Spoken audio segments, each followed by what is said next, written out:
session today? No, I was working income tax for the family trust. I gotta do that tomorrow. Up to my ears. Larry, acknowledge. Okay. Glad I can help. Thank you. Hey, I'll do it anytime I can. I just gotta have more notice. I understand. Okay, 6 o'clock. We'll call the meeting to order. Let the secretary know it is 6 o'clock. PM on whatever today's date is. We'll have a roll call. Barry Paxton, Yo. Ron Jeffries, Here. Bruce Harbert, Here. Donald Weaver, Here. Ruthie Seward, Yeah. Jim Beckerly, Here. Lauren Savage. Here.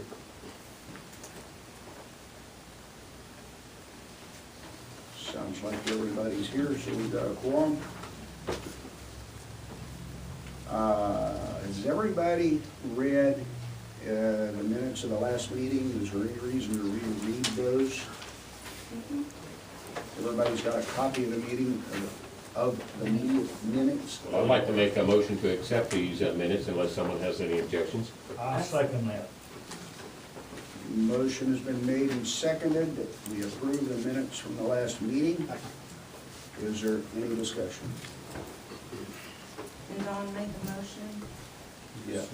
and Ron. made the second. All in favor? Aye. All opposed? Unanimous.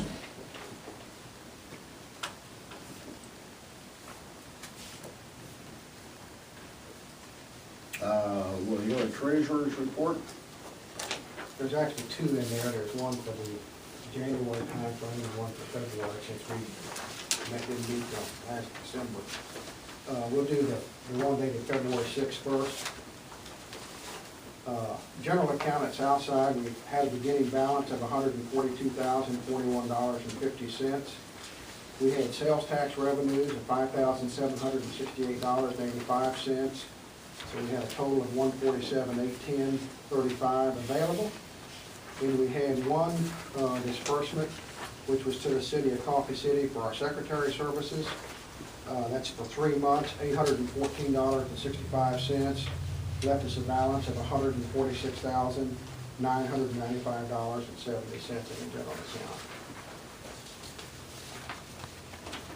In our hotel motel account, that's at Austin Bank in Frankston, we have a beginning balance of $41,511.15. We had sales tax revenues of $904.25. Broken down, duck in was $233.59, and the Lake Palestine motor inn was $670.66. So we had available $42,415.40. We had no disbursements, so that was our ending bank balance, $42,415.40.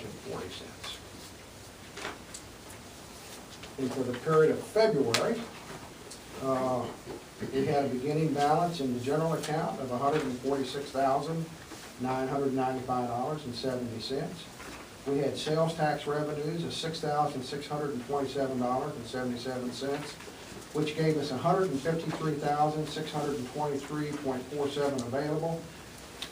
For February, we had no disbursements, so our ending balance was $153,623.47. In the hotel motel account for the month of February, we had a beginning balance of $42,415.40. We had sales tax revenues of $1,041.91, which was broke down duck in $255.85. The Lake Palestine motor inn was $786.06. We had no disbursements for the month of February, so our ending balance was $43,457.31.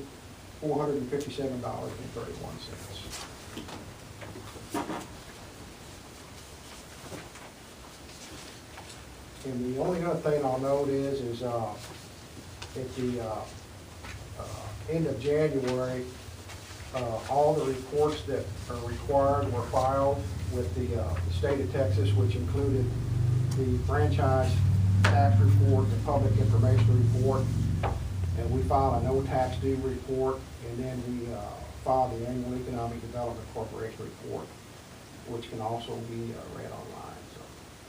And I believe you have instructions on the new website. It'll take you right to that site. And it works. Wonderful job, Bruce. Wonderful job, Lauren. That's all I have, Larry. Okay. Is there any comments or questions or anything on the treasurer's report? I'll make a motion that we accept the treasurer's report as presented. Second it. Motion's been made and seconded that we accept the treasurer's report as read. Is there any discussion? All in favor? All opposed? None?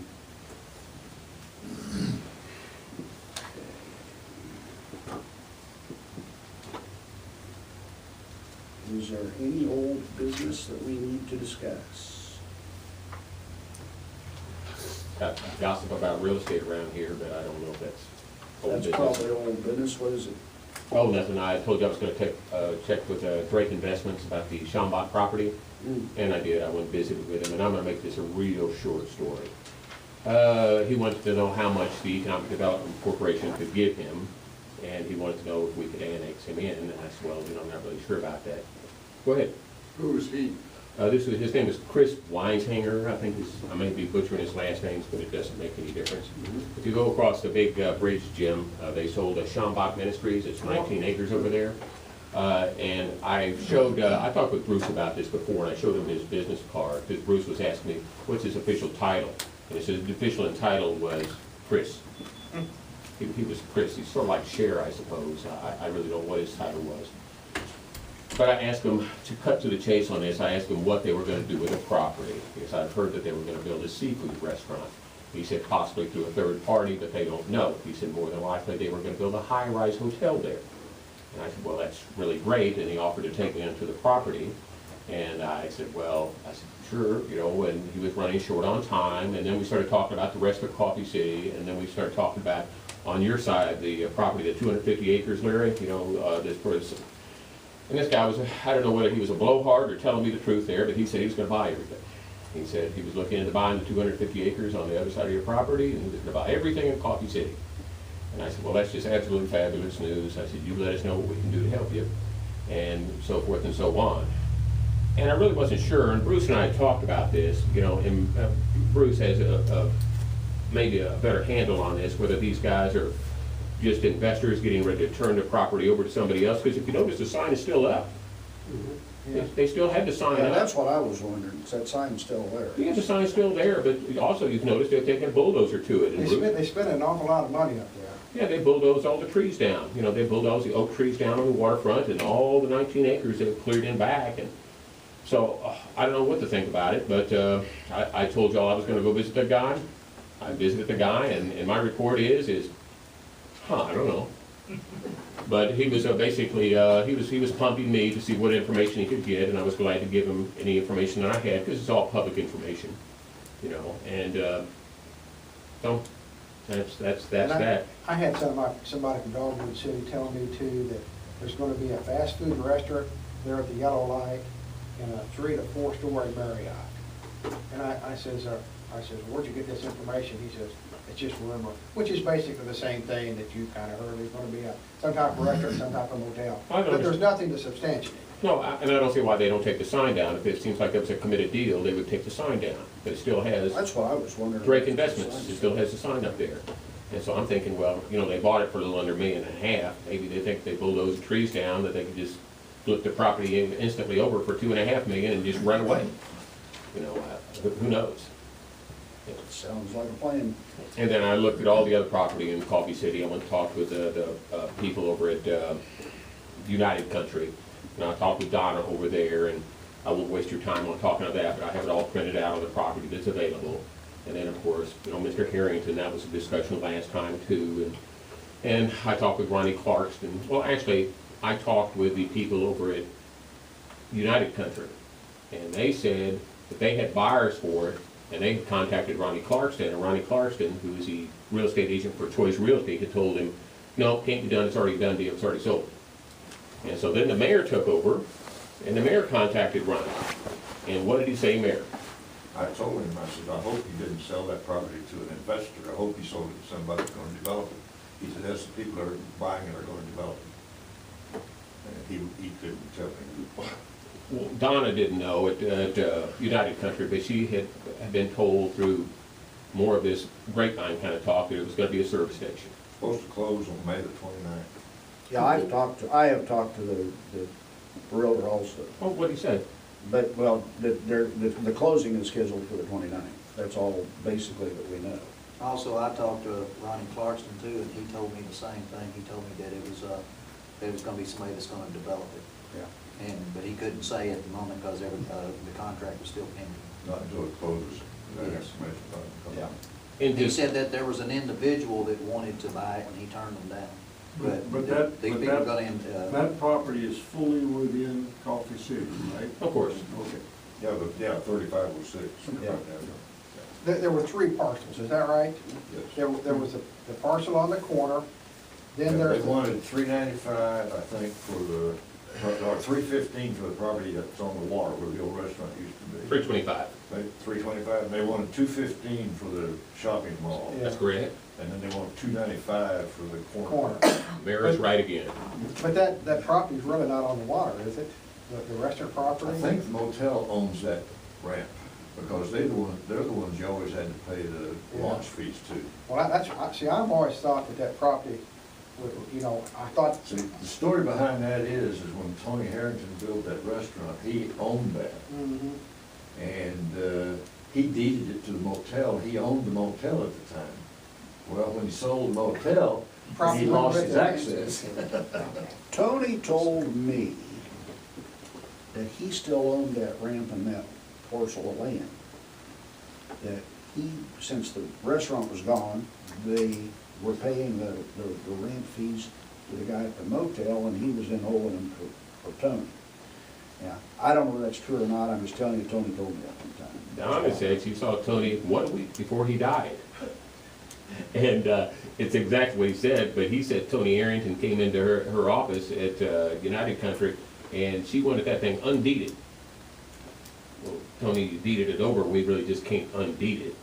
But Tony at that time, he said, was not in the best of health and was not to be convinced. But so there's more, who knows? But anyway, the interesting thing about that is it's not waterfront, and that is a fact. And I think we can all take that to the bank. And that is exactly, Unless they can buy it from the motel. they're not gonna say. yeah. The owner of the motel lives in Dallas and he told me himself that he had purchased that from when he purchased the motel, he also purchased the ramp too. And the restaurant property is 3 acres according to Ronnie Clarkston.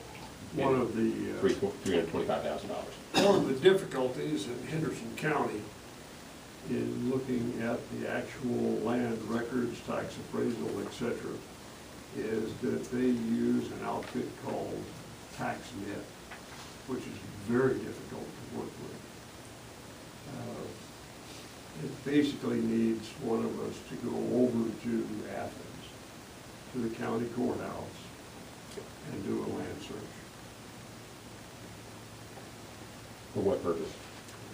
To dispel he said, to show exactly who owns. Oh, well, it's I don't think The matters, motel, to be honest. I think it's a done deal. a done deal, there's no point in that. I don't Okay. think, that's what I think so too, because now that But they, that's, Why would Tony be up there wanting to undeed it if he had deeded it over? but that's right. In the past, I've run into this on Henderson County.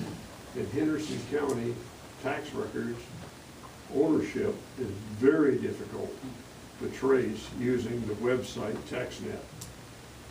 Very difficult. If you just go to the appraisal district though, they're really helpful over there. But you have to go to them. Yeah, that's right. You physically have to go to them to see who owns what. But if there's any question about who owns it, again, one of us has to go do that. I understand. and they're, the Harrington's relatives or kids were ready to dump it, and if it was theirs, Well, they that would. real estate, Ronnie Clarkson. Yeah. He's one of the grandkids. Oh, is he really? Oh, I didn't know Yeah, that. he's family. He's married to It's his his daughter, son-in-law. right?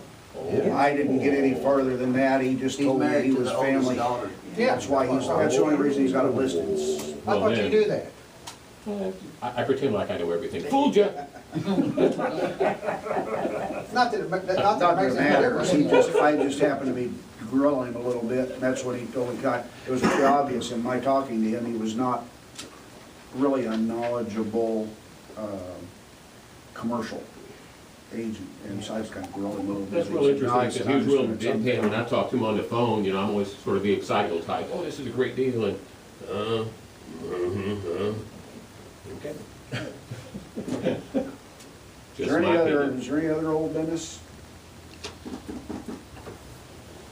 moving along, the next item, there is a presentation to be made to discuss the voluntary annexation of Lake Palestine Resort into the city of Coffee City.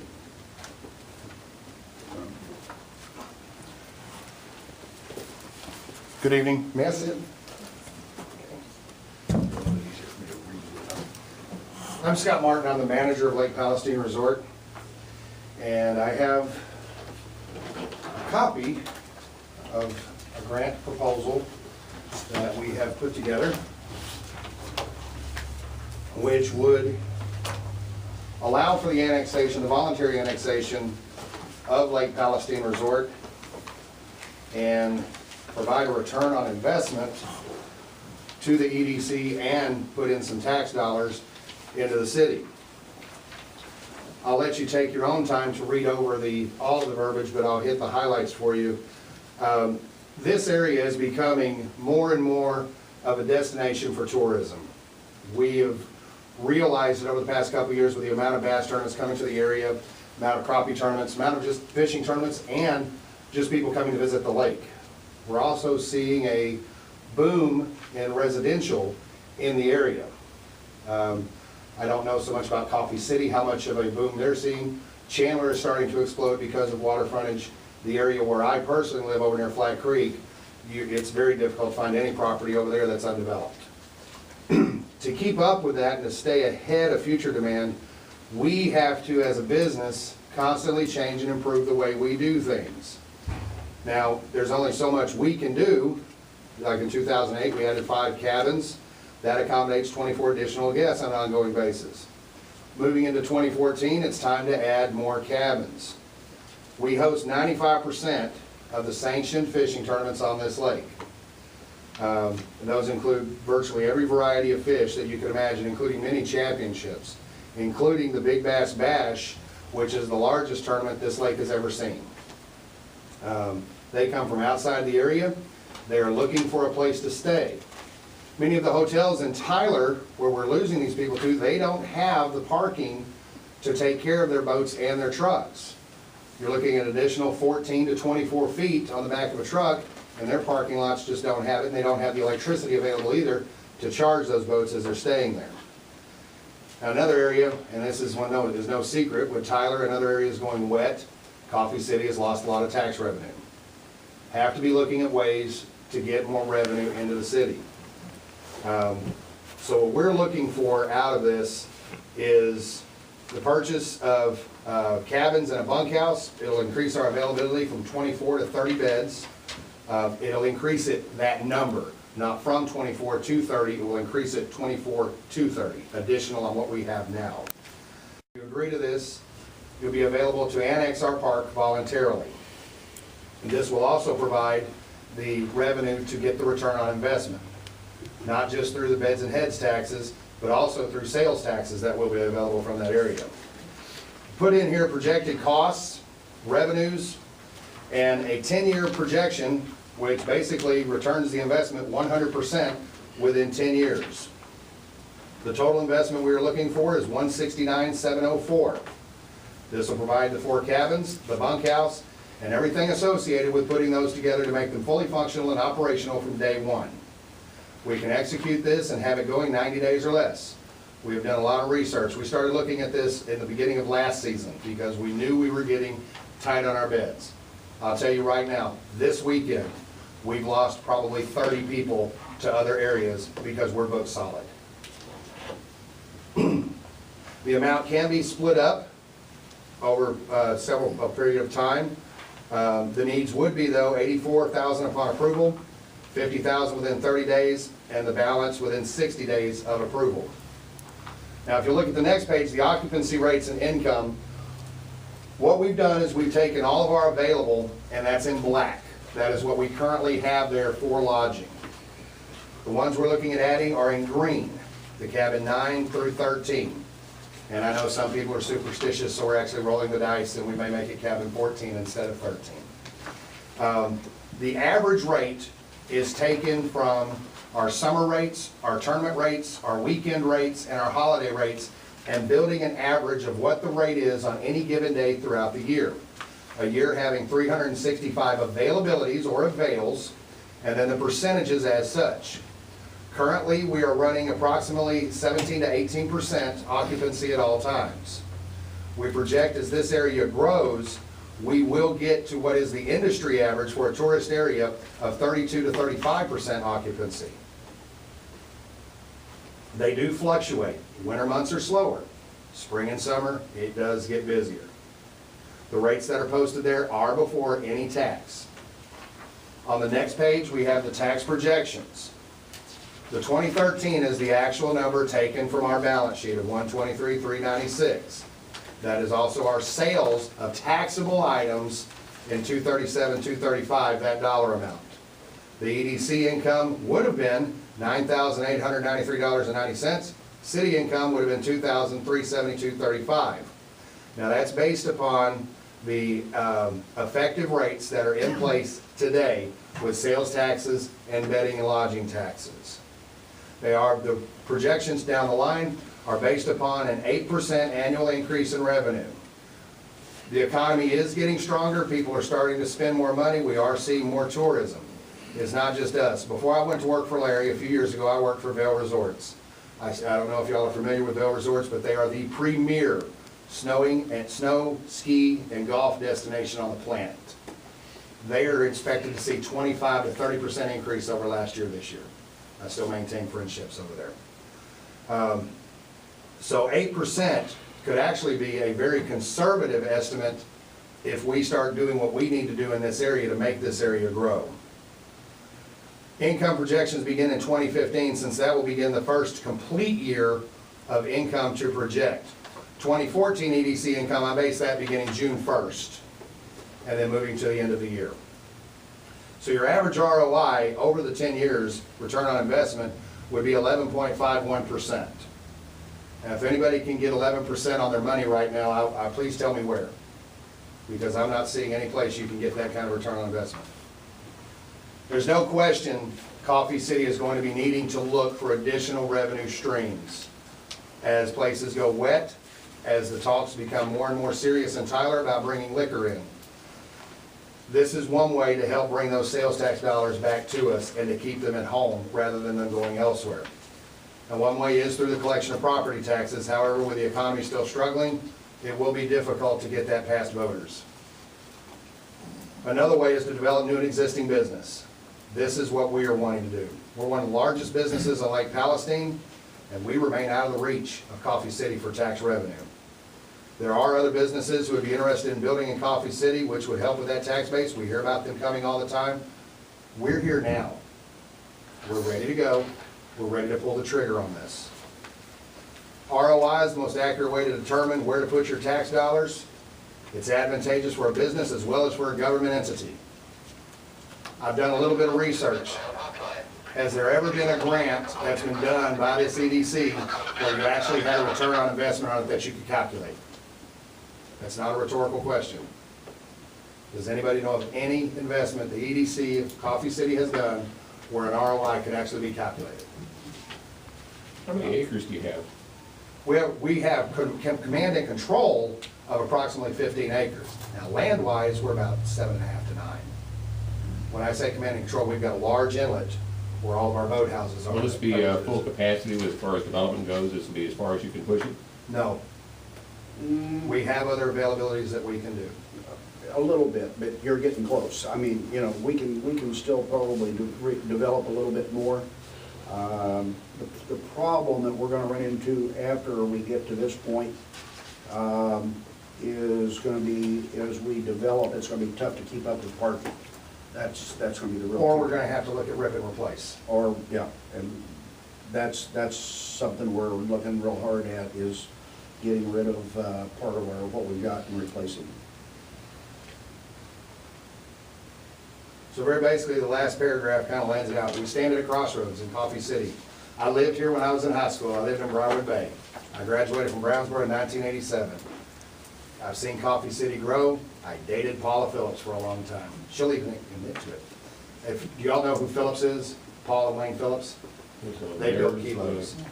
They built kilos. But that money is disappearing rapidly and will continue to disappear over the next few years. It could be proactive, city can choose to be proactive and partner with somebody like us, or we can sit back and relax and pray somebody comes in and helps us out. The only other piece we were asking for on this, there is no current property tax in Coffee City. However, we are asking for a 15-year abatement that would extend to current and any future ownership that would begin on the date of execution of this of a contract with us, for any property taxes that may be put into place. So the question is the city ready to grow with us? Thank you. Let me add just a couple quick things. I purposely asked him to keep these numbers very conservative, okay? In 2009, our occupancy rate was right at 30%. With the economy, below lake level, and everything built back, we're back to building, as he pointed out a moment ago. Within this year, maybe next, we'll be back up to the 30 to 32%. But we have been there, and it will not be hard to get back to there. We may well get there this year. Well, that sounds good, but about 75% of what he's talking about is not this body's address, it'd be the city council's. What? Much of the stuff he's talking about is not for us to address, but it's city council's to address. What, you know, some of the stuff about It has to be addressed right here. annexation and all that stuff. It has to be addressed right here. Yeah, annexation. If the EDC does not approve the grant, we do not voluntarily want to join Okay, Coffee now that's what I was getting to. What's the bottom line? What are you asking for? We're asking. Grant money of $200,000? Not 200. Well, I'm just, 169,704. total grant, not a loan guarantee, not a loan. No, sir. Total A grant. total give out. Yes. That has a return on investment. Once we are annexed, you see taxes. You checked the laws and make sure that's lawful. Absolutely. Total That's what we're here grant for. Yeah, this is what the EDC, this is what EDCs do all over the state of Texas. We also loan money and they give loan guarantees. I understand that. We are not looking for a loan. If we wanted to do a loan, we'd talk to banks, and we don't want to talk to banks right now. You think you study before I agree with that. Well, we're not gonna come to a decision tonight anyway. I don't think we are. No, Just from what I've seen, I need at least, a week or so to absorb this. There's a lot of information here. But what I'd like to do, maybe is at the same time, I don't want to put it off. But maybe we could decide amongst ourselves tonight to call another meeting, a special meeting in a week or so. Does that give you enough time to look at what you all need to look at, you feel like? Yeah, I'm just thinking about, And raise some questions. if you bring that annexation to the table in the city council, all hell's gonna break loose. Why? Because the Well, that's EDC where- did it, and it's not in the EDC's The position EDC, structure to do that. I The think EDC it can be The city structured needs to from bring the that up, EDC and the standpoint. EDC needs to do their Whereby the EDC could See what I'm saying? make a recommendation to the It's city. PR more than anything else. Yeah, I think and tell me if I'm wrong, but I think EDC would have to make an agreement for this grant that would have to be approved by the city council. I think it's the way it would work. I don't think the city council can act until we make a decision. Is that, That's my understanding. that's the way I see My it. understanding. Yeah, I was gonna point out, since it's on the same subject, this is today's paper, and this is, actually it's an Athens paper, and it talks about the Chandler EDC, and it talks about the projects that they approved Right. for Chandler. Have you already read it, Jim? No, I heard a bit of it a little earlier today. But anyway, it says exactly what you're saying, is they had, they approved some infrastructure for Brookshires, and they approved the baseball park. And anyway, they went through, and they have the numbers here, it was like 125 grand, and then, I won't go into the numbers, but basically, the Chandler EDC took this before the Chandler council, and then they said yes or no. And that's the process, That's the exactly. process right. that we've been talking about here. Now, you're exactly right. The EDC does not have any legal authority to annex. And because of The past town history, the Because this is the EDC title of the presented article, it is says- not good business It practice. says Chandler council You know what I'm saying? agrees. Right, but what we're looking for is an EDC approval for us to take the next step to go to the town council and say, we wish to be annexed. Right. Because without that, Now you're saying what I'm saying. well, we're talking the same thing here, we're just gotta make sure we're saying the right. In other words, they're not gonna take it to the city council for approval until they have some type of commitment from the They'll probably have to present EDC. this to the city council all over again. I'll bet Or if that the we city- understand. To some extent, but. No, so we- they'll know how it ties together. Right. It all ties together with the council. That's right, but somebody has to make a first move. Yeah. But I think for us to discuss annexation here, can you vote on it? It's not, Well, we really not discussing any. That's why the, you know, what says annexation, it Yeah, doesn't say I don't know, representation. that's poorly worded then. I think what we have to decide is, do we want to do the grant? Because it's ultimately going to be up to the city council to make the decision on the funds, not us. The proposal is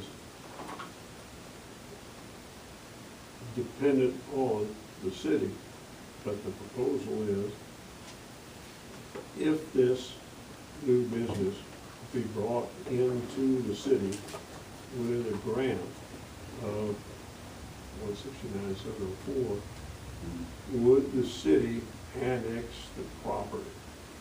That's the proposal that's before. You said they were gonna deed over the park in this deal? Negative. We will not deed over the park. We will allow annexation. The deed will remain with Midlife Crisis 2 Incorporated. Allowed, legal term is not, city will annex. We what would it wants. voluntarily ask to be annexed into the city. No other business would deed I say you're over. way off that left field. Yeah, we're not gonna give the business to the city for the city No, to you own said it. something separately about the park, that's what I was wondering, I've never seen the park, so I don't know what you're talking about. Oh, we're just right across the bridge. It's an Well, I know RV you, park but and you said, I thought it was like city park or tabletop park or what? No. It's just called an RV park. An RV park. Oh, okay. The business is generically referred to as. Come over and take a look at it. I've driven through it, I just didn't, But I that's- picture a city park that's- like, That's, as I hear it, that's the proposal. That the EDC would recommend or not recommend a grant of contingent upon annexation by. Correct. Is that correct? Yes. That's the way I see it. Okay, so the EDC makes a recommendation to the city, either yea or nay. Oh, if it's nay, there's no reason to go to the city. But I'm saying, Yeah. so within. That's why this is the first step. So Yeah, within this this is the group first here, the decision has to be made, do we think that this is a worthwhile way to go? Right, and this is a very detailed presentation. I mean, when you're down to the flowers and plants around the cabin, including the labor. I tossed out menus in my sleep, so. That the presentation that you gave us once on the, I think it was a Holiday Inn, a hotel. It was a hotel to be located in, they did something very similar. Well, I never gave you my report on that, I have to have that here if you want to hear it. Yeah. You don't want to. Briefly? No, I read it word for word, detail for detail. It was like this, I got it right here, as a matter of fact, yeah. but it was the same type presentation. The presentation was for the development of a hotel in the area. It had a great deal of detail in it, and it got down to the bottom line. It did not have a lot of great detail in it. It was incredibly vague. It didn't give you anything. It was, they promised a lot of stuff that was not possible, and it was dead before it even started. It was horse pucky. Well, I'll tell you the genesis of this. Last year, when we were in February, we had a full weekend. I mean, full. And it's like, we need more lodging. How do we go about doing this? So we started doing research on park homes and cabins and things to do with the lodge, how to expand more of our lodging. And we even kicked around ideas of, do we take away some RV sites, and, you know, what do we need to do here to increase the lodging? And we have been very methodical and very slow with how we put things together. We have visited numerous places to look at park models and look at other things and see what we can do with this. And to be perfectly honest with you, to get this number of beds for that money, we're actually about half of where we began. And we're still gonna have 24 to 30 more beds available at half the money of where we originally started a year later. Because How many we are the shot. owners putting in towards this? That's my question. This is a grant to do all of this. The owners are providing the property for it to be put on and to be annexed into the city, pending approval from this body to go to the town council. What are the owners putting in? The owners are allowing these tax dollars to be collected off of our property by voluntarily annexing. That sounds good. They can annex you with this voluntary or not. They can do what they want to and annex them. Stand by just. You know that. But I just see what you're saying. Yeah, all right. Can I make some This is the first time I've heard on of it. economic development? Sure. I've been involved off and on in economic development since the early '70s. When I first got involved, economic development was a federal program. And they focused on primarily job creation. And I'm not talking about part-time jobs, menial hourly wage jobs. I'm talking about full-time, good-paying jobs. That was the primary focus of economic development. And we looked at a lot of projects. Some of them were in the millions and some of them weren't. And we had to make recommendations as to whether we would approve the project or not. And we primarily were looking at manufacturing. And they wanted to, the program was available if they were going to do something in an economically depressed area. It was either a relocation from another area or a increase in their size and production in the existing area, or a startup business. Well, the businesses that were located in the area had a good history for the area. The businesses that wanted to relocate had a history, but not necessarily in that area. And the new businesses that were startups had no history. So we had to rate these. And it all really focused every time on jobs. The EDC was not permitted to fully fund a project. The company that wanted to relocate, expand, or build new had to have a majority of their own investment in it. And that's been true ever since. EDCs are not going to fully fund an improvement or expansion of a business. Now, when you're looking at this is, this is very well put together. But when you're looking at job situation that says in there that's going to create 5 jobs. Now, what are these 5 jobs? Actually, They it need to be says analyzed. it'll increase them from 15 to 20 jobs. That's This will also adding- increase that's our payroll adding- from 15 that's to adding- approximately 20. That's adding 5 jobs. It should have another word than after 20 more employees, Yeah, 15 to it's 20 adding- more. Okay, it's adding 5 jobs. No, sir, basically. no, sir. It's adding 15 to 20 more jobs.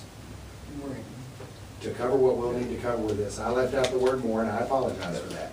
This will also increase our payroll from 15 to approximately 20 more employees.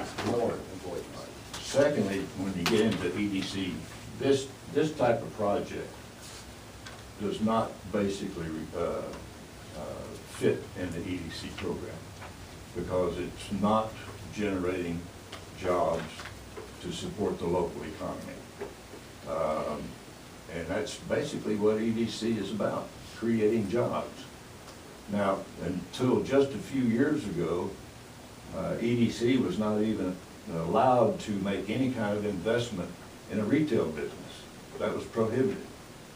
But now, because of companies like Walmart and Target and those that are building these gigantic stores, creating a lot of jobs, now EDC can do some investment, but never are they permitted to make a full investment. Now, there's three ways the EDC can invest in a project like this. They can provide a low interest rate loan, which would be a second to a first mortgage. And the EDC would be allowed to invest somewhere between 30 and 40% as a loan to a project like this. But the bank would have to be the first lien holder. They would make the first mortgage lien on it. EDC would make the second and give them the money. And the resort would be making a payment to the bank and one to EDC. Another way that the EDC could help would be to help with some of your infrastructure. Maybe help pay some of your parking lot or something like that. But as far as investing in cabins, it's not gonna fit, I can guarantee you. Let me tell you why we did this. I'll be glad to let you do the roads. It costs more money to do those roads than. I didn't say we're not going to I don't know, wait a pay minute, no, listen, but listen to me. Okay. There is zero return on investment. That's fine. That's my point. I mean, this gives you the return on investment. There is no return on investment doing roads. You see where It's the same as any other company that wants to build. Now, this company wants to develop this property on a corner down there. Okay.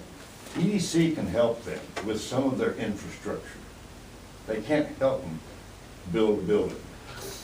They can help them pave a parking lot, or they can put in help with a sewer system or something like that, but they can't do anything with the actual structure of the building. What Chandler did here, and this is today's paper, is that the EDC proposes to expand $31,400. These changes are due to requirements of TxDOT for additional width of road for the intersection of the FDA. So the Chandler EDC, in order, they did exactly what you said is to help with road expense. Listening to the mayor talk ago, it's just like reading the manual, just like page per page. That's why I kept wondering about this grant thing. I've never heard of a grant other than loans and loan guarantees. And I know there's one city down in West Texas, the EDC is so greedy, they'll loan the business the money. If you're one day late, they own your business. But the EDC can help with infrastructure.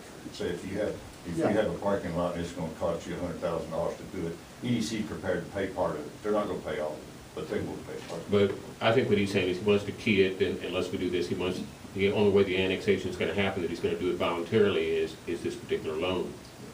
Well, we're looking at heads and bids. That's what we're looking at. That's where we came. Now, Sure, but no, you were tying it to Now, the see, now, you're showing on here revenue for EDC of $167,000. Well, I'm thinking that must be motel hotel tax. That's correct. And that is very restrictive on what you can use it for. Correct. There's only certain things it can be used for. So you can't classify that as EDC income. Now, the sales tax income, you're projecting $43,000 over a 10-year period. That's not a whole lot for the city. It's, any dollars is not a whole lot of money. Well, I understand that. I mean, but at 1%, why, I mean, it just isn't gonna be a whole lot. I know.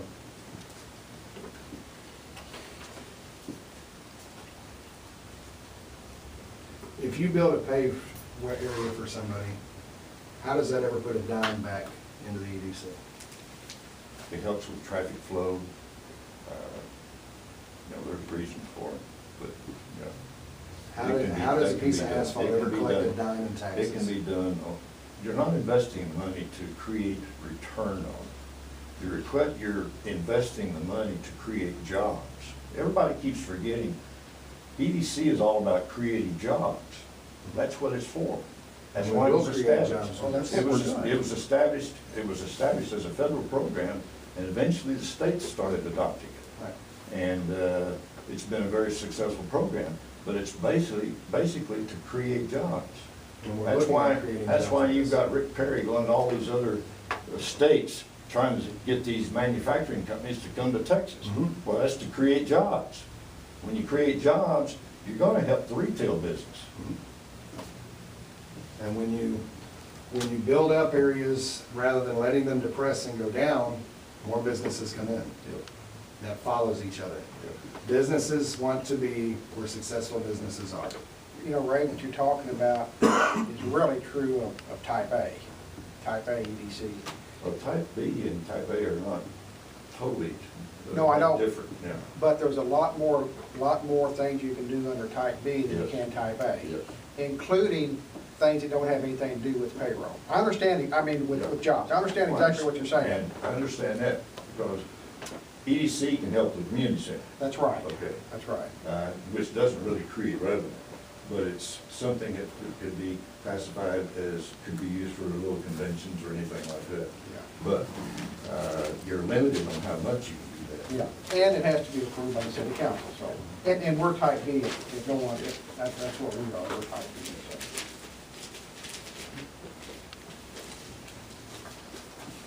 That's all I have to say about it. If nobody else has any other questions, I will get out of y'all's collective here, and thank you very much. And if you have any questions, you can reach me at the resort. I'm there virtually every day except Monday I'm off, and even then you can get me on my cell. Put your card in Did here? not put my card in there. My number is 903-876-2253, or my cell is 903-752-1378.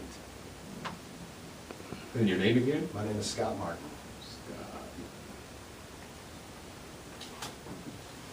And you put a nice report for us, Scott. Well, I remember when Yeah, I said- Scott, thank you for making. Oh, thank y'all for the time. I appreciate it a whole bunch. Very smoothly presented. Well, I didn't practice that too much. Y'all have a good night. You too. No, that's the way they approached it, is heads and beds and immediate, because that would be immediate income. So we'll table this for now. I make a motion that we table this. How long do we want to table it for? It's not gonna take long. You wanna do it for a month, Bruce? Well, I mean, yeah, or sooner. I mean, it We'll doesn't. give it a matter. month. I don't think it's necessary to give it a month, but what do you think about it? Why don't we talk about it again on the 3rd of April? I have a problem with that, I just think you ought to turn it over to the city attorney and let them rule what's right and wrong with this thing. I don't see any harm in that. I think Third it's of right. April and Very dangerous. what's today? Well, when we use an attorney, that costs us money, right? Yeah. That's why, I don't think we need to go to the attorney. yeah, I don't think we do either, so, You can go to EDC. $300-400 well spent sometimes. yeah. You know, my contact down there, I've got several contacts, I mean, they can walk me through this real easy, so. Sure could. And I wouldn't even be opposed to hearing this in a conference call, so. A lot of problem when you ask other people with their EDCs what they're doing, 99% of the time you get a home rule city, they can do anything. Yeah, yeah. And you're gonna get 99 different answers.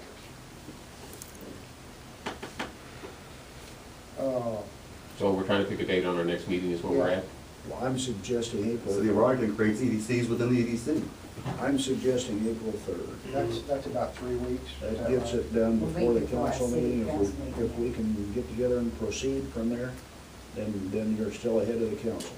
I'm fine with Just make a 3 difference weeks. for me. Do you need a motion on that, Larry? I make a motion to table it Until until April April 3rd? 3rd. I'll second that.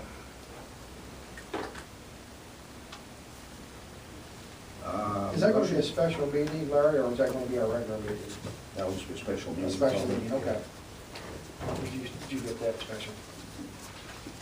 Any other discussion? All in favor? Aye. Okay. Next item on the list. What else is there? Oh, there it is. Okay, discuss the final finish cost for the community center building.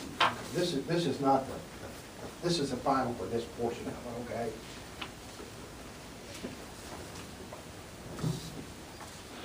Did you go out for bids already on it, Bruce? No, Oh, We okay, have wonderful. not. We can't go out for bids till y'all approve, till y'all, I'd give you a copy, but I don't have any more copies, so. Bruce is a stand-up kind of guy.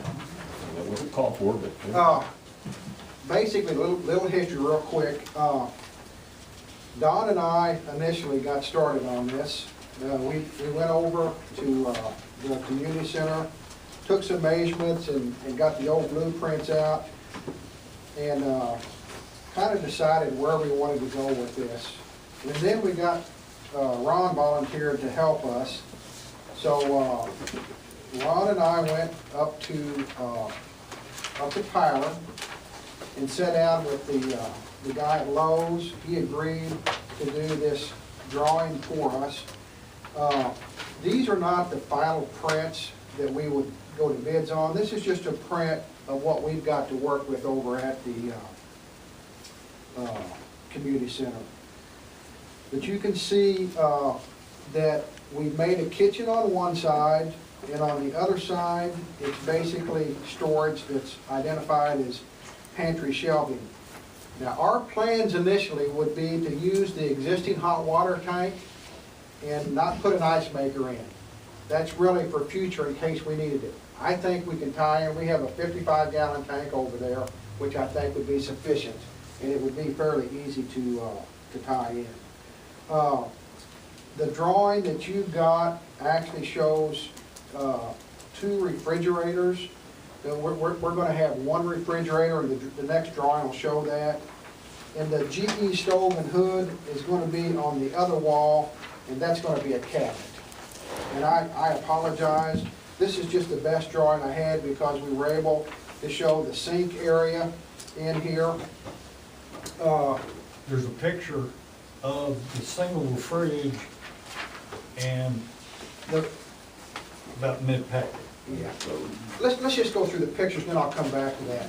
The first picture, you would be out in the community center looking inside the kitchen through the serving window. And that whole distance is 15 feet long with a 9-foot wall, sheetrock wall. You can see that there's also a bar out there that would, you could serve iced tea or coffee if there was a meeting. So I'm going to call it a coffee bar. We don't have the ability to have any water in that area because it'd be really hard to get to the drain. So we'd have to cut concrete. We really weren't going to do that. So that's just going to be what I call a dry. Yeah, we're gonna put plugs behind there so they can plug in a coffee maker There or is something no there. electrical in here at all. Okay, Yeah. I'll be quiet, go ahead. And if you go to picture number 2, that's basically the same thing. It is the same thing, except it just doesn't show the same. So let's go to picture number 3. This would be an artist's conception of what you would look like if you were going to go through the door. The initial blueprint on this actually had the door on the other side, not in the actual hallway, but Don and I thought it made more sense to actually put the door in the hallway. So we relocated that door to the hallway. So this is walking into the door. To the left, you see the countertops, the serving window. We put a few cabinets up on top. Looking straight ahead, you would see a 30-inch electric range, 220 range, with a 48-inch vented hood, a refrigerator that would be freezer on one side and a regular refrigerator on the other. Did you pick on the size on that, Bruce? Yeah, Something 25 cubic feet? It's in the- That's good. Yep. That's nice standard. And then if you look at the last picture, this would be standing at the refrigerator, looking back toward the hallway. You can see the serving area on your right, the door that would actually exit back into the hallway, and just a sneak peek to the left of what that storage area would look like. And then the little cabinet there, that's where we would put a microwave oven on top of that cabinet. And then what's not shown there would be the stainless steel 3-sink, and then the washing laboratory. The last page of this is the bid For the cabinets, the 3-bowl sink, the single sink, the only thing we're gonna have in the pantry would be shelving units. We need 3 of them, the electric range, the vented hood, and the refrigerator. And of course, there's no sales tax because of we being in the city. And I've checked it at Home Depot, Best Buy, and there's not $5 difference in these appliances, no matter where you buy them. I would like to recommend we buy them at Lowe's because they agreed to do all these drawings for us, which was really a nice thing to do. And it kind of gives us a kind of an artist's conception of what this thing would actually look like. And I actually have some color prints, but I didn't have enough to go around, so I apologize for these being in black and white. And the way I see this, if we want to go, and that bid was $8,971. I had kind of put a number, Don and I had put a number in our head that somewhere around $30,000 is what we thought this project was going to cost. So this is pretty much in line, in fact, a little bit less than what we have thought for this portion of it. Basically, what's left to be done is have a contractor come in there, build the 9-foot walls, put the electrical in, and the plumbing, which is going to require another drawing, more technical drawings. Ron has some experience doing these drawings, and he has graciously agreed to do the drawing off this print. Then we would probably, advertise in the paper so we could get, 2, 3 bids. We would have a pre-bid meeting up here at City Hall and do a walkthrough, because there's one part in the concrete down there that has to be cut to get us access to the drain. Okay, yeah. And then the other thing too is, even though we're not going to put an ice maker in right now, I'd like to put a floor drain on the other side, at what I want to call the pantry area right now. And it's now or never. Yeah, because if we ever want to add an ice maker in the future, it's there. And it doesn't cost that much. We're going to be breaking the concrete on one side, so you go 6 inches on the other side of the wall. It's an incredibly messy job. It's going to be done at all. It is. So that's where we're at right now. Like I said, Don and Ron and I have spent a little bit of time trying to get this together, and I'm pretty happy with the way it turned out. But the next step, if we want to go forward, would be for us to, approve that we're going to build it this way, and then to do the drawings, and then go to the next step. So Probably should have the paper for the bids. So, I'll let somebody else speak before I go in and jump into my long dissertation. Only thing I was gonna say was, Bruce, all I'm gonna do is draw this to scale and then present it, and we can all decide where we wanna put electrical.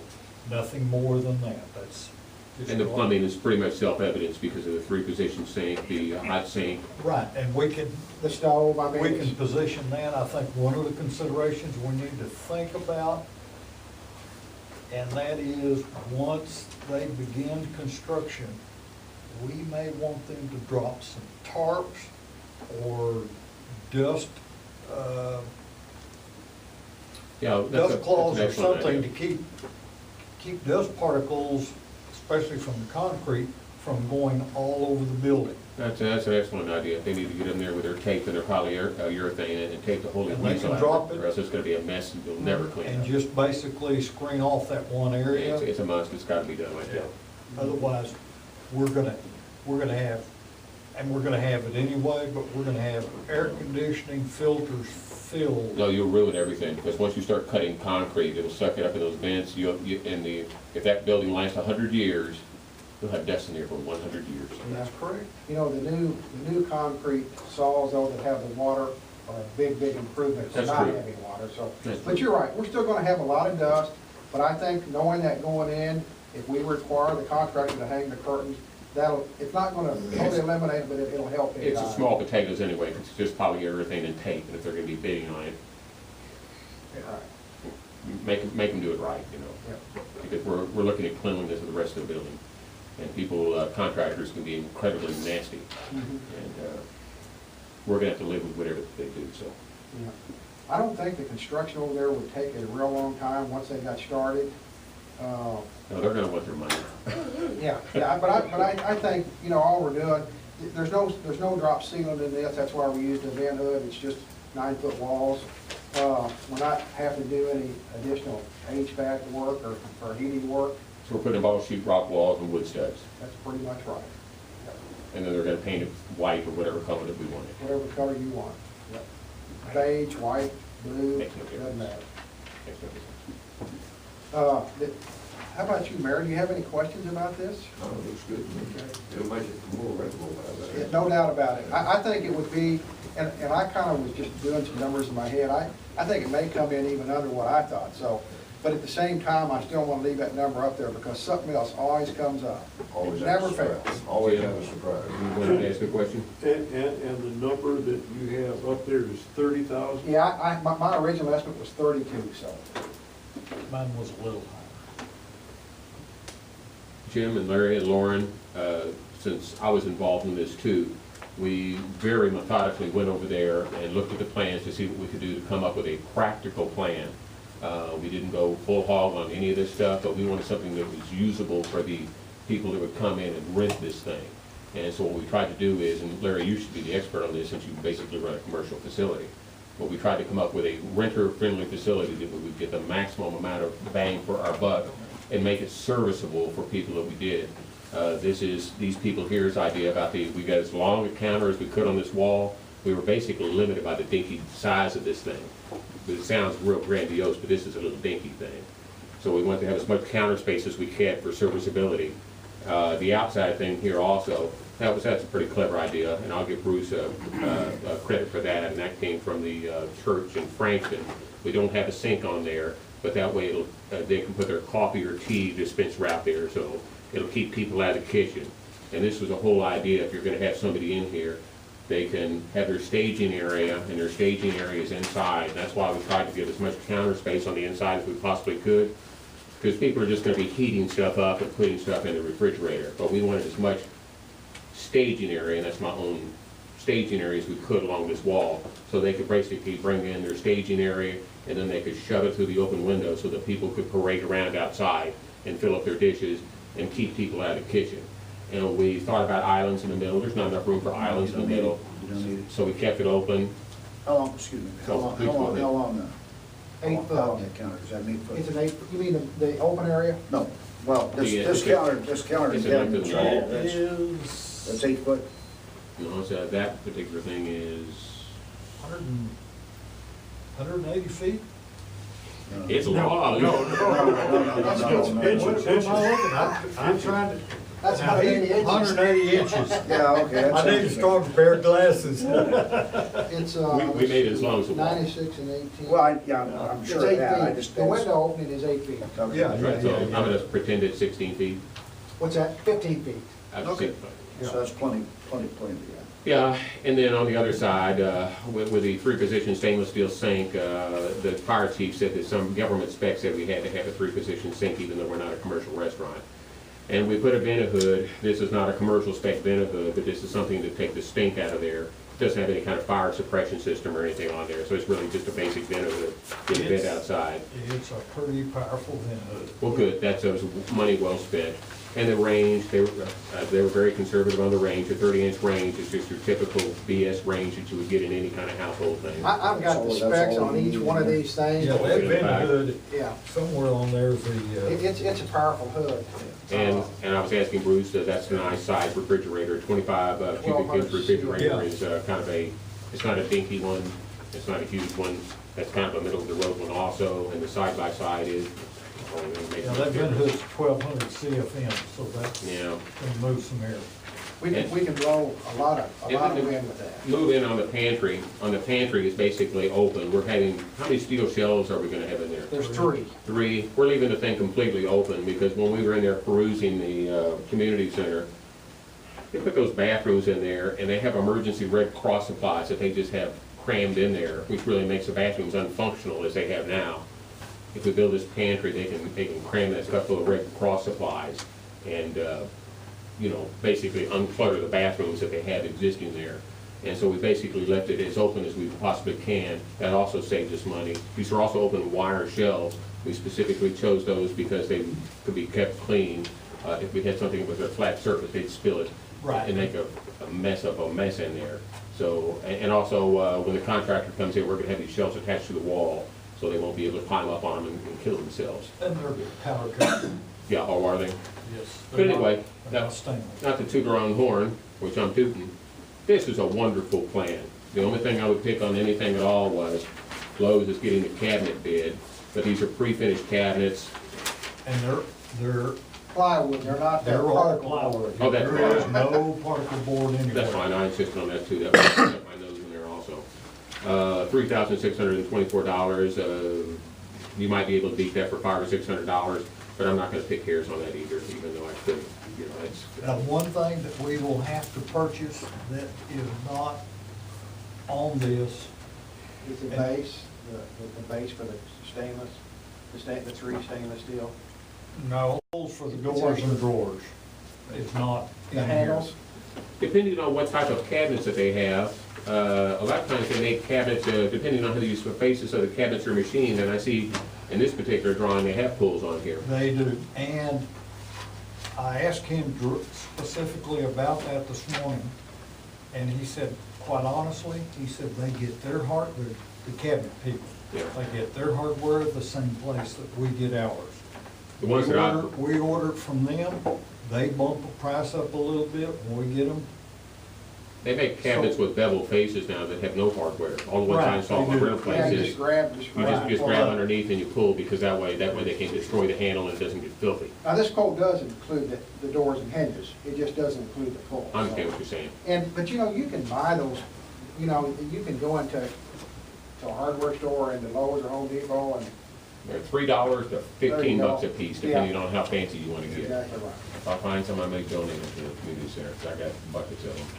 Habitat for Humanity. But So, their habitat's too high, those people are crazy. so the only thing we're trying to do then is, Once we approve the way we're gonna do this, then the next step, like I said, would be to have Ron, finish the drawing, and then we would advertise for construction bids and do it. I can put the walls in, and that's real simple. This is a very fine plan. Because It what meets they've my got goals. here was This fine, is a all we great have, plan. all we have to have is something for electrical to plug in. I can do that drawing and make multiple copies in 2.5 hours. Does anybody have any questions? We could hopefully, maybe we could deal with this at the April 3rd meeting, the special meeting. Oh, yeah. there's no reason, is there any Has the reason? city already accepted and approved it? Well, what we have to do is get the bids, and then once we get the bids, then we take it to the council for approval. And I believe we have to advertise. We're gonna do this as one unit, Lauren, in other words, I know that, but that's said it has the city approved it and accepted it into the system. They're part of it. well, we don't have anything to present the city yet till we get the final number. That's where I was coming Well, from. I mean, yeah, I could give this to the city, but this is I not. think the city's gonna have the actual bids to. Correct. to the city. Okay. Wait that long? So I think, They're actually gonna have to have a dollar amount, because, Right, you know, because, and then the city council can say yes or no.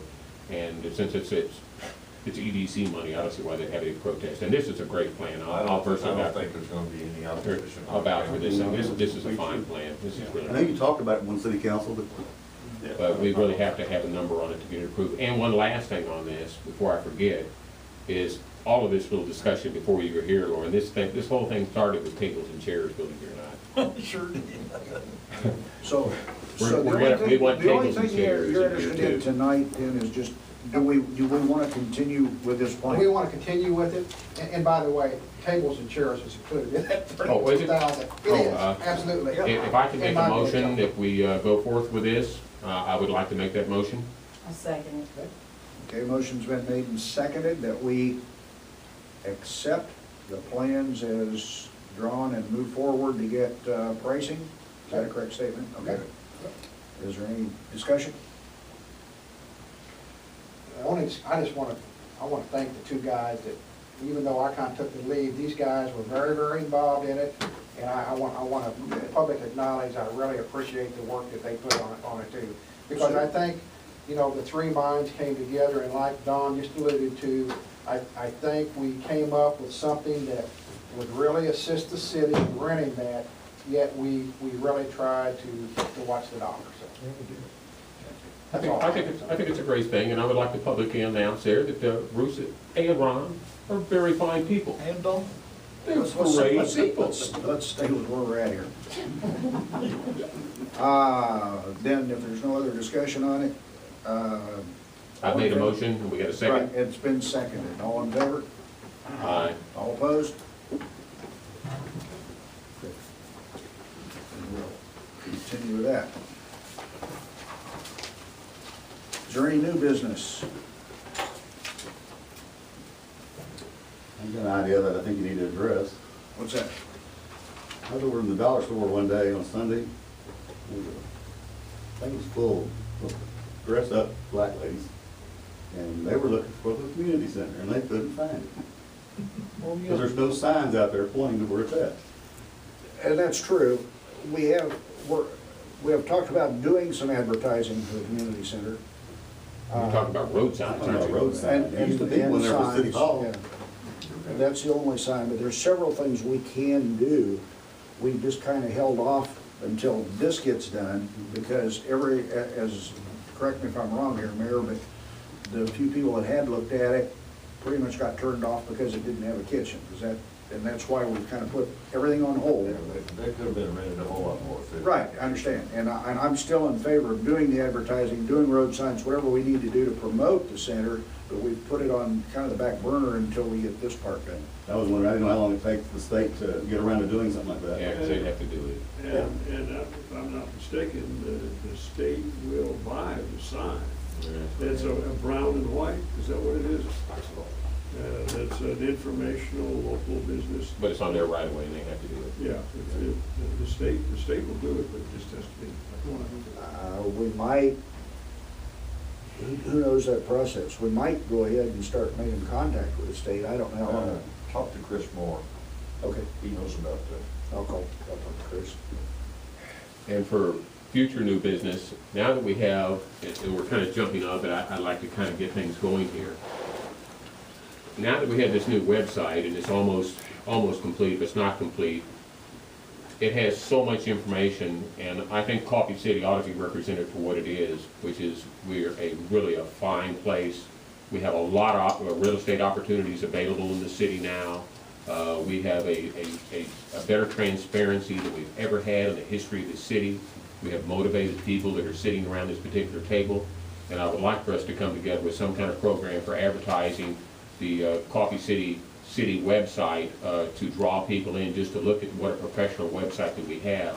And I'm not talking just the Frankston paper. I think we ought to do it in the Tyler paper, maybe in the Chandler paper, maybe 3 or 4 of these little papers, because it would be cheap advertising. And the website, the city website probably gets no draw at all.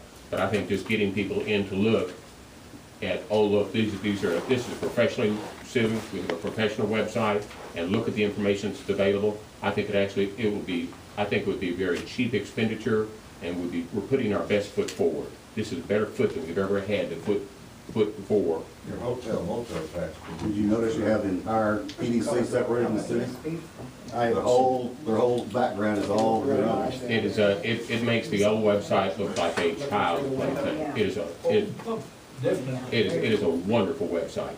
I'd like to get a 2 or 3 paragraph statement from you about your vision of the EDC. And we want to promote in this, and the new website, we want to use this website to promote every business, and anybody that wants to jump in the boat, we wanted to have them on there. We want to drag everybody on here. We want to promote Coffee City for all of the people that are existing, and anybody wants to participate, and any of the existing real estate that's for sale.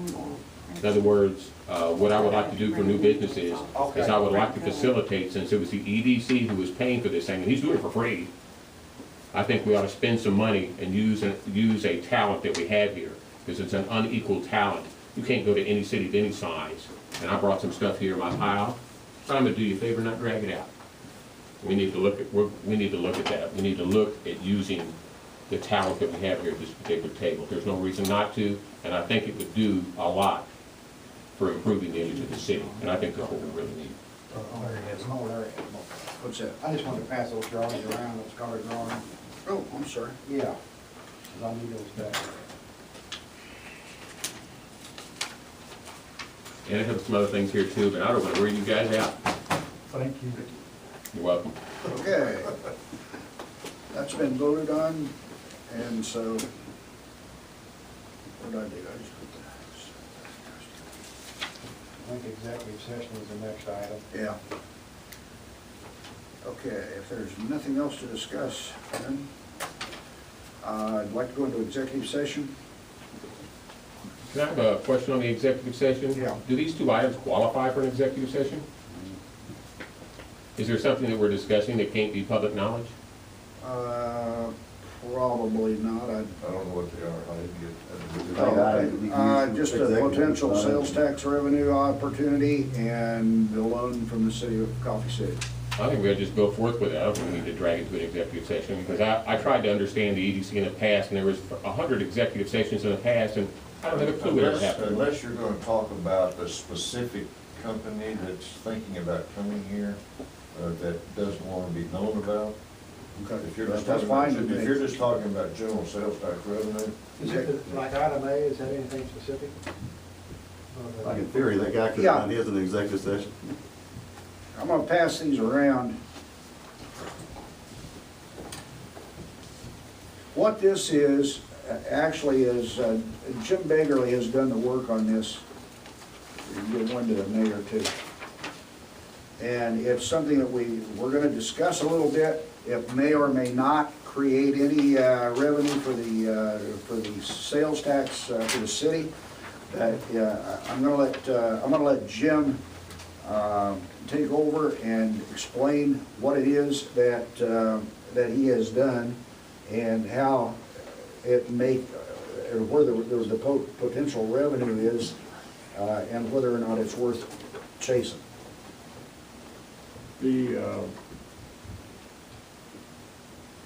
The point here is that looking at sources of sales tax revenue for the city, I looked at basically 3 areas. The third area, the final area that I looked at, was the businesses that don't have signs necessarily and/or are kind of transitory in nature. We've all seen the food kiosks, the trailers out here, Smokey's Barbecue, the person's over across from Fat Dogs with the trailers out there selling hamburgers, hot dogs, whatever.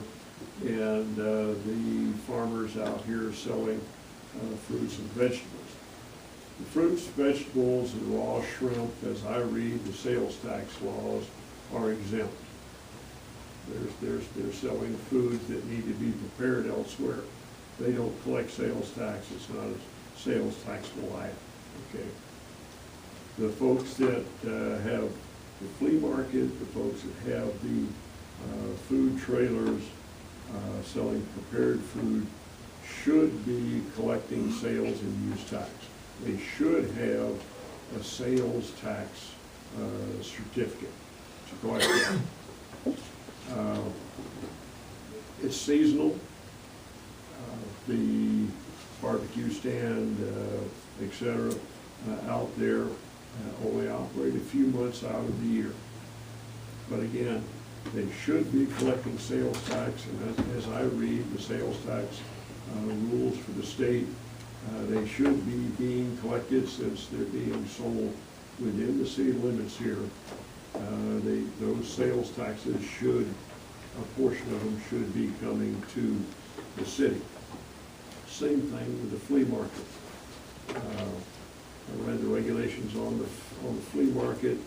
They are a bit difficult, but basically they say that somebody who is operating a flea market or a garage sale doesn't need to collect sales tax. Their sales are tax exempt unless they are selling more than what is called an occasional sale. 1 or 2 sales per year is how, per calendar year, is how the state defines occasional sales. And unless they are getting more than $3,000 per year. And unless they are selling something that is not originally bought for their personal use originally. You go out and buy a tractor, you go out and buy a lawnmower, you go out and buy a washing machine. Then you've used it up, you're ready to sell it and put it in the flea market. You do that once or twice a year. That is no concern of the state. You go out and you buy the remnants from a store going out of business. You go out and you buy on eBay a whole rack of Carhartt clothes or whatever. Then you take it out and you sell it. That is a commercial enterprise where you're supposed to have a sales tax certificate. You're supposed to be collecting sales tax. You're supposed to be remitting it to the appropriate, in this case, municipality. The difficulties are, number one, enforcement and oversight. We, as a city, do not have somebody that we can point to and say, that is the sales tax person over there. That is the person who is supposed to know how many sales tax certificates are issued for the city, for sales and operation here in the city. And we don't have anybody that I can tell